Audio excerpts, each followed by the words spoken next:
What is Pascal's wager? Proof. God is real.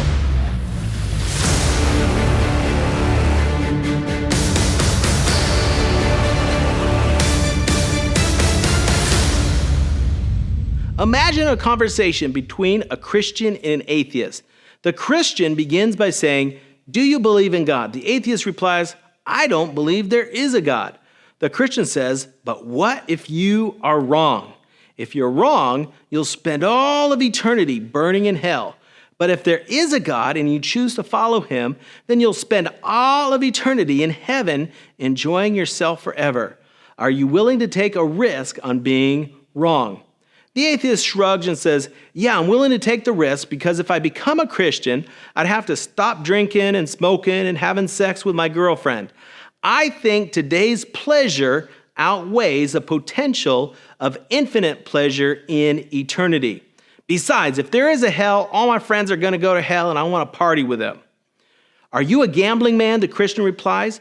"Wouldn't you rather bet on Jesus and increase your chances of winning?" The atheist says, "I don't believe in God. I don't believe in heaven or hell. I'm not going to lose out on having fun here on earth on the off chance that there is a God." The Christian replies, "Do you believe in gravity? It's there whether you believe it or not.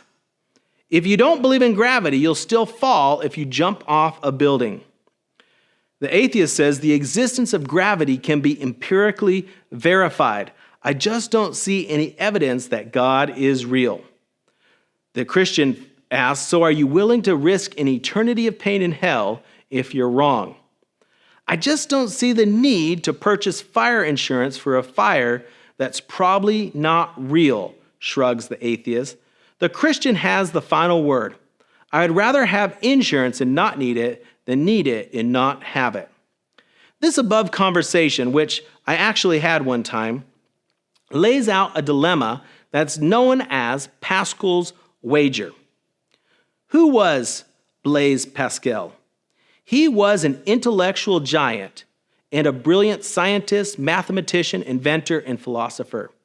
He developed mathematical theorems on geometry and probability theory that are still used today by economists and social scientists, and he invented a mechanical calculator. He studied the properties of vacuums, and he's known for his logic and his reasoning. Yet despite his brilliance, Pascal's life was not an easy one. His mother died when he was 3 years old, and he was sick for most of his adult life. He also had a big gambling problem. At the age of 31, Pascal had a supernatural conversion experience. On November 23rd, 1654, he was reading John's Gospel, chapter 17, and while he was doing so, he had an encounter with the living God. He wrote an account of how he got saved on a piece of paper, and he had this paper sewn into the lining of his coat so that he would always remember the event. And this is what he wrote. From about 10:30 at night to about half an hour after midnight, fire, God of Abraham, God of Isaac, God of Jacob, not of philosophers and scholars, certitude, heartfelt joy, peace, God of Jesus Christ, the world forgotten, everything except God. O righteous Father, the world has not known you, but I have known you. Joy, joy, joy, tears of joy. After this salvation experience, Pascal wrote a book called Pensées, a series of thoughts about God and philosophy that were gathered up and published after his death.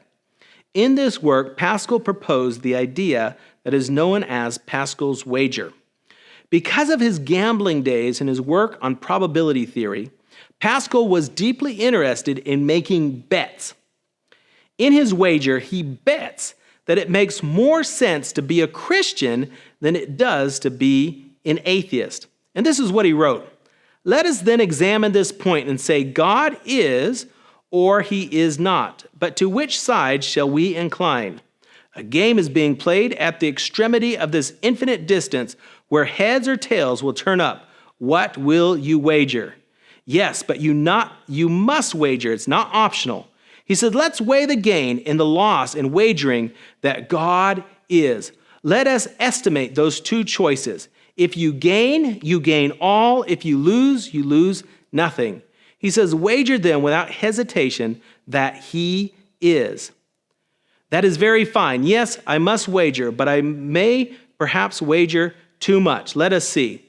Since there is an equal risk of gain and of loss, if you had only to gain 2 lives instead of 1, you might still wager. But if there were 3 lives to gain, you would have to play, since you are under the necessity of playing.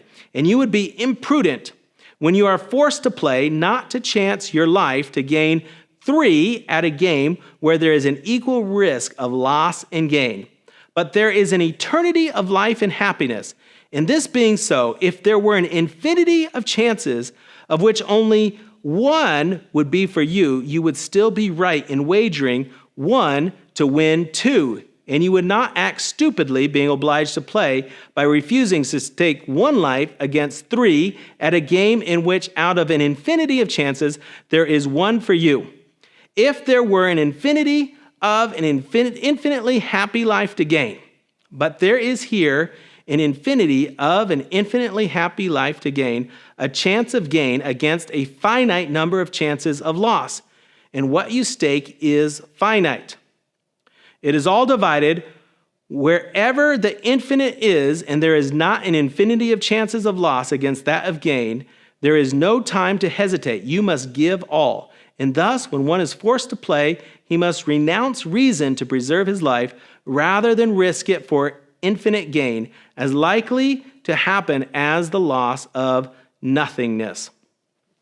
Admittedly, Pascal's language is a little difficult to process. It is the language of a philosopher and of probability. If you break it down more simply, the elements of his bet are as follows. Premise A, God may or may not be real. Premise B, if God is real and the Bible is true, then I risk an eternity of life and happiness if I do not serve him. More than that, I also risk an eternity of infinite misery in hell. Premise C, if God is not real and I live as if he is, I only lose a finite amount of happiness here on this earth. Conclusion, therefore, since the infinities of heaven and happiness and of hell and torment outweigh the finiteness of life on earth, I will wager there is a God and live my life accordingly. Let's consider the 4 possibilities the wager allows for.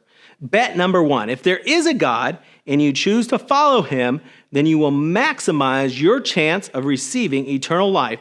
You'll make God happy and you'll benefit from answered prayers. You'll feel God's love in this life. You'll be rewarded in the next, and you'll be able to help others find salvation.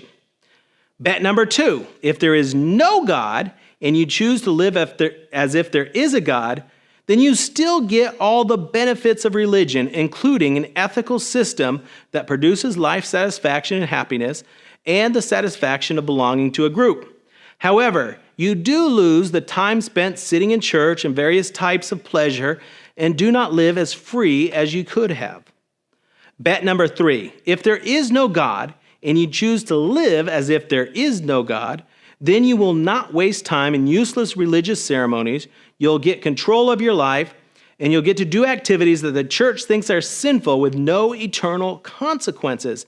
In other words, you can drink alcohol, use cuss words, have sex with whomever you choose, and not incur any eternal consequences.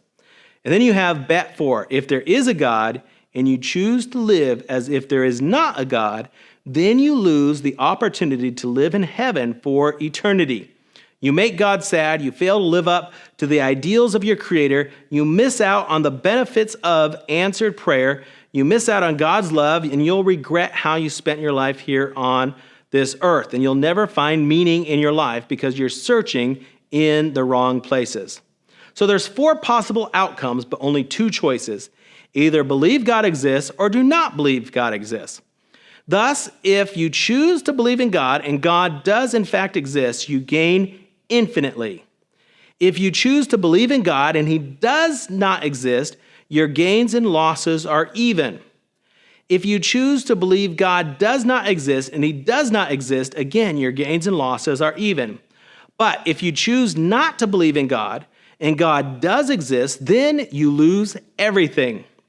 Based on these alternatives, according to Pascal, it would be foolish for you not to believe in God. Pascal's bet does make a lot of sense to me.